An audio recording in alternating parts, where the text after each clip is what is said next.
sel menjadi 2 sel, 2 sel menjadi 4 sel, 4 sel menjadi 8 sel, dan seterusnya. Pembelahan sel tersebut berlangsung cepat dan akan menghasilkan sel-sel anak yang tetap terkumpul menjadi satu kesatuan yang menyerupai buah anggur, yang disebut merula. Dalam pertumbuhan selanjutnya, merula akan menjadi blastula yang memiliki suatu rongga. Proses pembentukan merula menjadi blastula disebut blastulasi. Merula adalah suatu bentukan sel seperti bola atau bulat akibat pembelahan sel terus-menerus. Keberadaan antar satu dengan sel yang lain adalah rapat. Merulasi yaitu proses terbentuknya merula. Blastula adalah bentukan lanjutan dari merula yang terus mengalami pembelahan. Bentuk blastula ditandai dengan mulai adanya perubahan sel dan mengadakan pelekukan yang tidak beraturan. Di dalam blastula terdapat cairan sel yang disebut dengan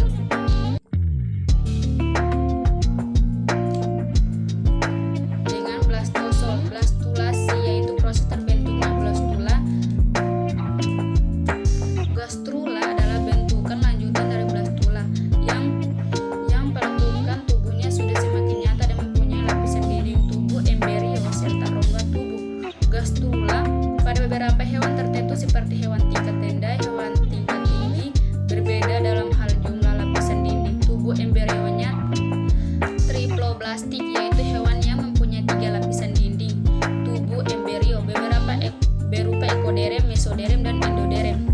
Organogenesis merupakan proses pembentukan berbagai organ tubuh yang berkembang dari 3 lapisan. Saat proses gastrulasi, organ yang terbentuk dari ketiga lapisan ini adalah: yang pertama, lapisan ekoderem. Lapisan ekoderem berkembang menjadi rambut, kulit, sistem saraf, dan indera. Lapisan mesoderem berkembang menjadi otot, rangka, alat reproduksi, alat peredaran darah, dan alat ekskresi. Lapisan endoderem berkembang menjadi alat pencernaan dan alat pernapasan. Yang kedua itu fase pasca embrionik. Fase pasca embrionik dibagi menjadi 3, yaitu 1. Metamorfosis, 2. metagenesis, 3. regenerasi. Metamorfosis terbagi atas 2, yaitu metamorfosis sempurna dan metamorfosis tidak sempurna.